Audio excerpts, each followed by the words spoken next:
नियामक ज्यामिति, coordinate geometry. ये मैथ्स का लेक्चर है जो कि हमेशा आएगा 7 बजे शाम में। ठीक है, मैथ्स 7 बजे शाम में टाइमिंग है मैथ्स 10th का। 7:30 बजे शाम में ही फिजिक्स का है 10th का ही। 8 बजे एंशिएंट हिस्ट्री यानी प्राचीन भारत। 8:30 बजे आईआईटी फाउंडेशन 7, 8, 9, 10th का इंग्लिश मीडियम में 8:30 बजे। 9 बजे पॉलिटेक्निक का मैथ। 9:30 बजे शाम में पॉलिटेक्निक का केमिस्ट्री। और 10 बजे पॉलिटेक्निक का फिजिक्स आएगा। ये डेली आएगा सिर्फ संडे को छोड़ करके। ठीक है, तो ये आपको डेली मैथ्स का सिलेबस 7 बजे आएगा। ठीक है, तो स्टार्ट करते हम लोग कोऑर्डिनेट ज्योमेट्री, जिसमें लेक्चर नंबर 1 आज ये स्टार्ट हो रही है। तो हम लोग पढ़ते हैं कोऑर्डिनेट ज्योमेट्री यानी नियामक ज्यामिति। क्या होता है नियामक ज्यामिति?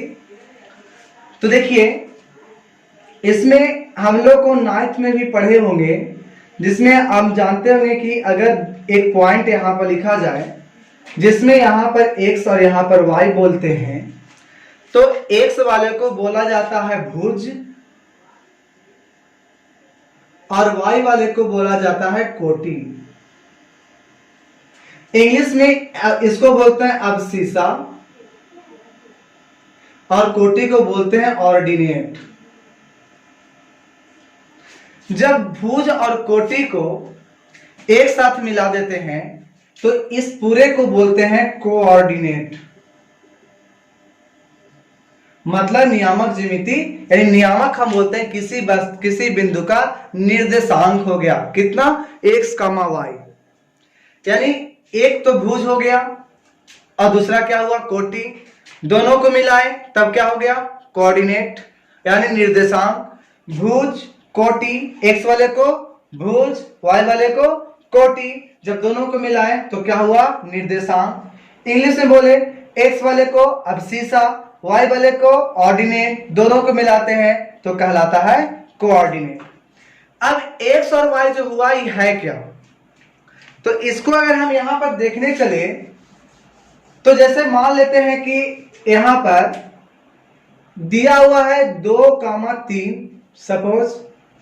इसका मतलब पहले वाला जो वैल्यू होता है वो होता है x का मान और ये होता है y का मान, जिसमें इसको हम बोलते हैं x एक्सिस और इससे बोलते हैं y एक्सिस। अब x एक्सिस ये पूरा हो गया और y एक्सिस ये पूरा हो गया। जहां पर जिस बिंदु पर दोनों एक्सिस कटता है, दोनों अक्ष कटता है, उसको बोलते हैं मूल बिंदु। उसको क्या कहते हैं? मूल बिंदु। मूल बिंदु को इंग्लिश में बोलते हैं ओरिजिन। इसका निर्देशांक होता है 0, 0। मतलब मूल बिंदु पर x का वैल्यू यानी भुज का मान 0 और कोटि का मान भी 0, यानी अब्सिसा भी 0, ऑर्डिनेट भी 0 होता है मूल बिंदु पर। तो अगर इस पर जाना है तो हमारे दो ही रास्ता देखने को मिलेगा, या तो x के तरफ होकर के जाएंगे या तो y के तरफ जाएंगे। कभी ऐसा नहीं होगा कि हम सीधे सीधे निकल जाएंगे, ऐसा नहीं होता। तो हमको 2 और 3 जाना है, तो बोल रहा है 2 और 3 जाओ, तब हमको ये पॉइंट देखने को मिलेगा। तो ये पॉइंट जो मिलेगा वो 2 और 3 पर मिलता है। मतलब x में जाना है कितना 2 और y में कितना जाना है 3। तो क्या करते हैं कि x में हम 2 यूनिट चले जाते हैं। तो x में इधर ही था x ना, तो 2 यूनिट हम चले आए और उसके बाद हम चले गए कहां y की तरफ, कितना 3। जब चले गए x में 2 और y में 3, हमें पॉइंट मिल गया ये। तो इस प्रकार से हम निर्देशांक निकालते हैं। कोई दिक्कत? तो निर्देशांक कैसे निकालेंगे? जो लिखा जाए, जो कहा जाए, जिधर कहा जाए उधर चलना स्टार्ट करेंगे। जैसे कि नेक्स्ट में अगर यहां पर देखें कि बोला जाए कि -2, -1 चलिए, तो क्या करना है? x में बोला माइनस जाओ, तो इधर में तो x में प्लस होता है और इधर में x में होता है माइनस। तो x में -2 बोला, तो x में -2 1 2 यहां पहुंच गए। अब बोल रहा है y में -1 आओ, तो -1 y में ऊपर जाएंगे प्लस और y में नीचे आएंगे माइनस। तो y में बोला -1 जाने के लिए, तो ऊपर में तो नहीं होगा, नीचे, तो नीचे में 1 आएंगे तो यहां पहुंचेंगे। यानी ये वाला पॉइंट होगा वो हमारा यहां पर होगा। कितना? तो बोलेंगे -2 -1। अगर इससे पूछा जाए कि नहीं -2 1 बताइए, चलिए छोड़िए, -3 2 बताइए। x में जाना है, y में जाना है। x में कितना बोला? -3 यूनिट, मतलब हम x में इधर बढ़ जाएंगे -3 के पास, चले आए यहां पर। अब बोला y में 2, प्लस बोला मतलब ऊपर जाएंगे, माइनस बोलता नीचे जाते, प्लस बोला ऊपर जाएंगे। तो ये वाला पॉइंट हमें इतना यहां देखने को मिला। इसी प्रकार से अगर कह दे कि आपको 3 -2 जाओ, x में कितना बोला जा रहा है? +3, यानी 1 2 3 हम यहां पहुंच गए 3। अब बोला -2 जाओ y में, तक माइनस बोला ऊपर तो नहीं होगा, नीचे होगा, तो नीचे में आएंगे -2 यहां पहुंच जाएंगे। यहां पहुंचेंगे तो होगा 3 -2। तो ये बिंदु हमें देखने को मिल जाएगा। तो क्या देखें, फर्स्ट वाला में दोनों के दोनों प्लस था, सेकेंड में क्या बोला? x में माइनस होगा और ऊपर में जाएंगे तो प्लस मिलेगा। इसमें क्या थर्ड में था? दोनों के दोनों माइनस में था। फोर्थ में देखें तो x प्लस, लेकिन y क्या था? माइनस। तो इस प्रकार से हम निर्देशांक को भी देख करके बता सकते हैं कि कौन से चतुर्थांश में वो है। ठीक है, जैसे क्वेश्चन हम यहां पर अगर दे कि आपसे पूछा जाए कि -4, 3 किस चतुर्थांश में है, कैसे निकालोगे? तो सबसे पहले बात हम क्या करेंगे? खींच देंगे। बोला x में कितना जाना? -4, दाया साइड तो होगा नहीं, इधर ही आना पड़ेगा, आ गए -4। अब बोला y में कितना जाओ? +3, ऊपर कि नीचे? प्लस बोला ऊपर जाएंगे, ऊपर जाएंगे तो पहुंच जाएंगे यहां। तो ये कौन सा चतुर्थांश हो गया?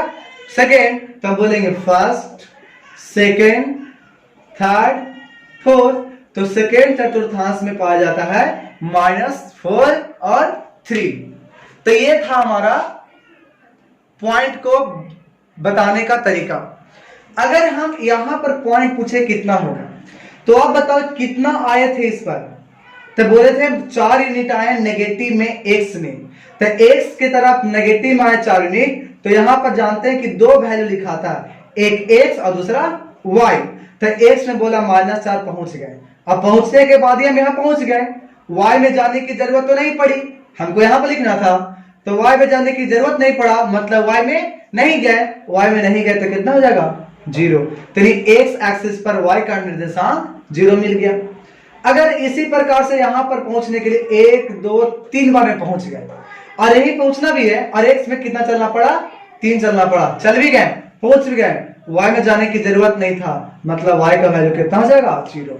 तो देख रहे थे कि x का वैल्यू, सॉरी y का वैल्यू x अक्ष पे 0 देखने को मिला, दोनों जगह मिल गया। अगर यहां भी देखेंगे तो भी हमको क्या मिलेगा? तो यहां पर y का वैल्यू कितना है? 0 है। यानी अब याद रख लेंगे कि x अक्ष पे हमेशा y का मान कितना होता है? तो 0 होता है, ये हमेशा याद रखेंगे। उसी प्रकार से एक नाम लेते हैं a, 2, 3 यूनिट है, या 1 और 2 है। पूछा जा रहा है इसका मान बताइए। यहां पर पहुंचना है तो डायरेक्ट हम यहां पहुंच जाएंगे।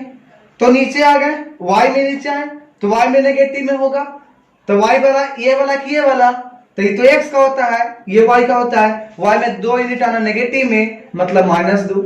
x में जाने की कोई जरूरत नहीं थी, डायरेक्ट पहुंच गए, तो x में कितना होगा? 0।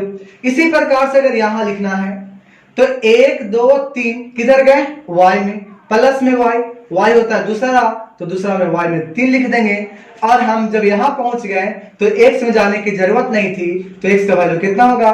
0 होगा। इसका मतलब कि अब हम देख पा रहे हैं कि y अक्ष पर x का मान 0 होता है, तो x अक्ष पर y का मान 0 होता है। ये हम यहां पर देख लिए।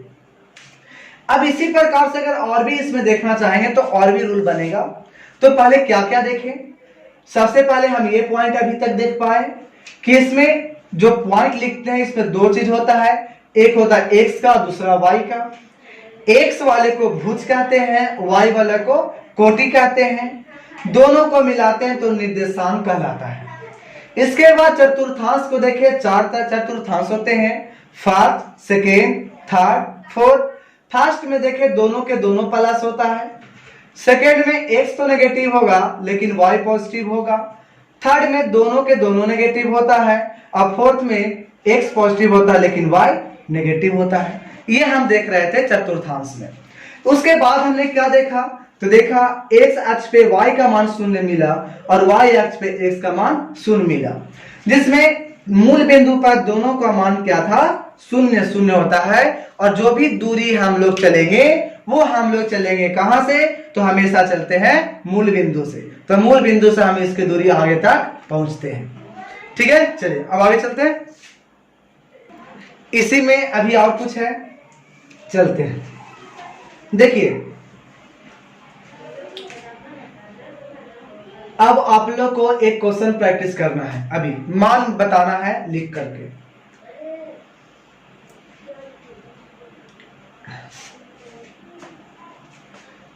एक्स एक्सिस और ये वाई एक्सिस हो गया। इसमें लाइन हम खींच रहे हैं,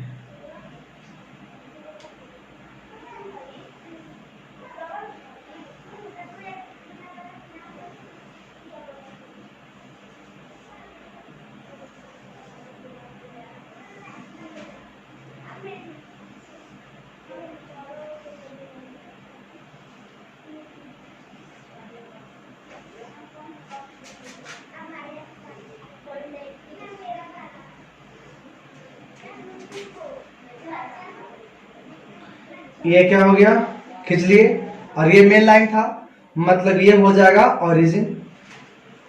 ठीक है, अब इस ओरिजिन पे अब हो गया, सारे जो जितना भी लाइन है वो सब एक एक यूनिट पर है। हम यहां पर लिखते जाते हैं, इधर आएगा तो -1, -2, -3, ऊपर जाएगा 1, 2, 3, और नीचे आएगा -1, -2, -3। चलिए इसका पॉइंट का नाम बताइए, क्या लिखेंगे जल्दी से। हो गया ए, इसको बनाना है, यहां पर इसको बना के दिखाना है, यहां पर इसको बनाना है, यहां पर इसको बनाना है, यहां पर इसको बनाना है, यहां पर इसको बनाना है, फिर इसके बाद यहां बताना है, इसको H बताना है, I बताना है, J, K,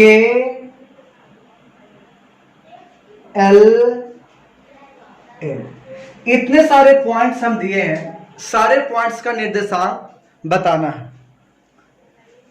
चलिए जब देखेंगे, अब चला स्टार्ट करते हैं ए से। ठीक है, आप लोग बना लिए होंगे, ए पास पहुंचना है, पहुंचिए।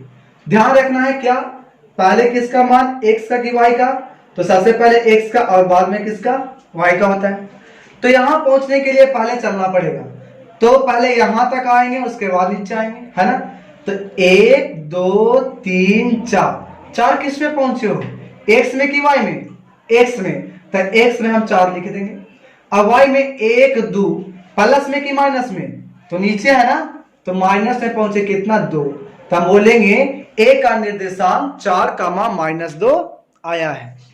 बी के पास चलते हैं, बी कहां है, यहां पर चलेंगे तो 1, 2, एक्स में 2, तो एक्स में 2 हम लिख दिए प्लस में, 1, 2 ऊपर में था, प्लस में ही था 2 लिख दिए वाई में। सी कहां है, यहां है, चलते यहां से 1, 2 नेगेटिव में है ना एक्स में, तो -2, वाई में 1, 2 वाई में लिख देंगे, तो -2, 2 हो गया। इस प्रकार से अगर डी की बात करें यहां पर, तो 1, 2, 3 पहुंच जाएंगे तो -3 आ जाएगा एक्स में, और वाई में कितना, 1 और 2 ऊपर में था, प्लस में 2। इसके बाद डी के बाद ई, यहां पर आएंगे, यहां पहुंचना तो डायरेक्ट पहुंच गए यहां पर, तो सिर्फ y में जाना पड़ा 1 और 2, तो 2 यूनिट y में, x वाला कुछ नहीं था, तो क्या हो जाएगा 0। f कहाँ है, यहां पर है, तो यहां पर आएंगे तो 1 2 3 नेगेटिव में 3, और y में 1 2 नीचे में -2। f के बाद g यहां पर है, तो 1 2 नेगेटिव में आ गए, y में 1 2 नेगेटिव में y भी आ गए, h यहां पर है, तो डायरेक्ट हम यहां पर पहुंचेंगे 1 2 y में, लेकिन x में जाने की कोई जरूरी नहीं था, तो 0 -2। h के बाद i यहां पर था, तो इधर चलेंगे 1 2 x में प्लस में, नीचे 1 2 माइनस में, i हो गया, j कहां है, यहां पर, तो 1 2 3 x में 3 आ जाएंगे नेगेटिव, लेकिन y में जाने की कोई जरूरत नहीं है, छोड़ देंगे। k के पास आएंगे तो 1 2 -2, y में जाने की कोई जरूरी नहीं है, छोड़ देंगे। l तो 1 2 के पास तो 2 0, क्योंकि y में जाने की जरूरत नहीं था। l के बाद क्या, m, तो यहां से 1 2 3 4, तो यहां 4 0। तो ये चीज हो गया। अब इससे हम एक रूल निकालते हैं, ठीक है। अब रूल्स में क्या है, क्या तरीका इसमें, अब उसको देखते हैं। पहला बात तो हम लोग देख चुके थे कि अगर ये y एक्सिस हम मान रहे हैं, तो y एक्सिस पर x का मान देखा जाए आगे वाला, तो हमेशा क्या देखने को मिला, 0। तो यहां पर हम एक पॉइंट बना लेंगे, आगे लिख लेंगे कि y अक्ष पे x का मान हमेशा 0 होता है। y अगर x अक्ष पे देखते हैं तो यहां पर y के मान 0, y के मान 0, y के मान 0, y के मान 0, y के मान 0, यानी x अक्ष पे y का मान 0 मिला। अब हम लोग चलते हैं इस लाइन के बारे में सोचते हैं, ये लाइन किसके समांतर है, तो ये समांतर तो y अक्ष के है। y अक्ष के समांतर देखिए तो कौन नहीं बदल रहा है, तो देख रहे हैं इधर वाला सब बदल रहा है, 2 था 0 हो गया, -2 हो गया, बदल रहा है। लेकिन आगे वाला में कोई चेंजिंग है क्या, तो आगे वाला 2 2 2 ही है, यानी x के मान नहीं बदला। कब, जब लाइन y अक्ष के समांतर था तो x के मान नहीं बदला।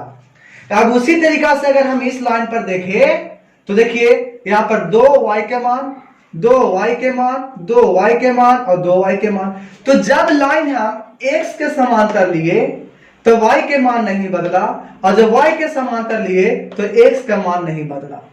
ठीक है, तो यही बात सब जगह देख सकते हैं। यहां पर भी एक लाइन किसका है, y के समांतर। देखिए x का मान -2 -2 -2, क्लियर है। तो यहां पर हम पॉइंट्स में इसको लिख लेते हैं। पॉइंट्स में क्या लिखना है, कुछ पॉइंट्स नोट कीजिए। तो x अक्ष पर y का मान 0 होता है। दूसरा पॉइंट, y अक्ष पर x का मान 0 होता है। अब क्या देखें, x अक्ष के समांतर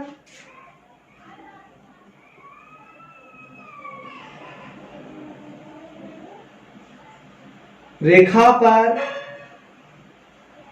y का मान नहीं बदलता है। इसको बहुत आगे जाकर के इंपॉर्टेंट है। फोर्थ में लिखेंगे y अक्ष के समांतर रेखा पर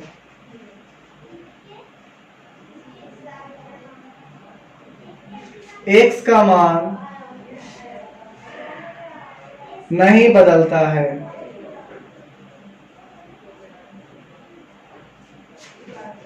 ठीक है, ध्यान रहेगा, x अक्ष पर y का मान नहीं बदलता है, सॉरी x अक्ष पर y का मान 0 होता है, y अक्ष पर x का मान 0 होता है, x अक्ष के समांतर रेखा पर y का मान नहीं बदलता है, और y अक्ष के समांतर रेखा पर x का मान नहीं बदलता है।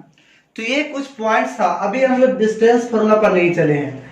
तो आज हम लोग जो सीखे हैं तो बिंदु का निर्देशांक को निर्धारित करना सीखे हैं कि किस बिंदु का निर्देशांक कितना होगा, और ये भी सीख लिए कि कौन से चतुर्थांश में निर्देशांक क्या होगा, दोनों प्लस माइनस क्या होगा। तो इसमें क्या देख लिए थे, फर्स्ट क्वाड्रेंट, सेकेंड था, थर्ड था, फोर्थ था। इसमें दोनों के दोनों प्लस प्लस था, इसमें माइनस प्लस था, माइनस माइनस था, और इसमें प्लस माइनस था। इसे याद करने की कोई जरूरी नहीं है, हम तो डायरेक्ट देख करके बता देंगे कि किस प्रकार से कैसे। जितना पॉइंट दिया रहेगा, जिधर कहेगा जाने के लिए उधर चले जाएंगे, अपने आप चतुर्थांश हम लोग पता कर पाते हैं। ठीक है, तो इतना ही रहने देते हैं। अब क्या करना है, कितना बजे इसको डेली देखना है, 7 बजे शाम में। ठीक है।